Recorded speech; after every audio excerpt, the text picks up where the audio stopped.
নমস্কার বন্ধুরা। আজ ওয়েদারটা একটু ঠান্ডা আছে আর আমার খুবই ঠান্ডা লেগেছে, তাই জন্য একটু বানিয়ে নেবো এক ভেজিটেবল স্যুপ। কড়াইতে দিয়ে দিচ্ছি আমি বাটার, আর এর মধ্যে দিয়ে দেবো একটু রসুন কুচি। রসুন কুচিটা দিয়ে তারপর দিয়ে দেবো আদা কুচি আর একটু পেঁয়াজ কুচি। একটু নেড়ে চেড়ে দিয়ে দেবো আমি সমস্ত রকম সবজি, গাজর, ক্যাপসিকাম, বিনস দিয়ে একটু নেড়ে চেড়ে নেবো। হালকা একটু নেড়ে চেড়ে দিয়ে দেবো কাঁচা লঙ্কা কুচিগুলো। এবার একটু নেড়ে চেড়ে দিয়ে দেবো জল, বেশ অনেকটাই জল দেবো, সবজিটা যেহেতু সিদ্ধ হবে আর একটু স্যুপ থাকবে তাই জন্য।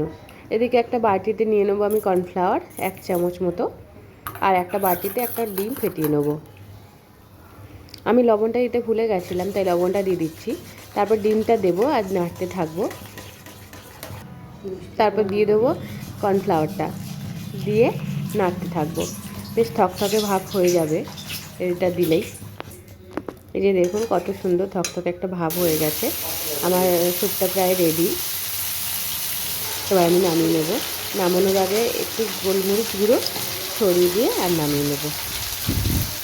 এই ঠান্ডার সময় রাতে ভাত বা রুটি না খেয়ে স্যুপ এক বাটি খেয়ে নিলেই যথেষ্ট।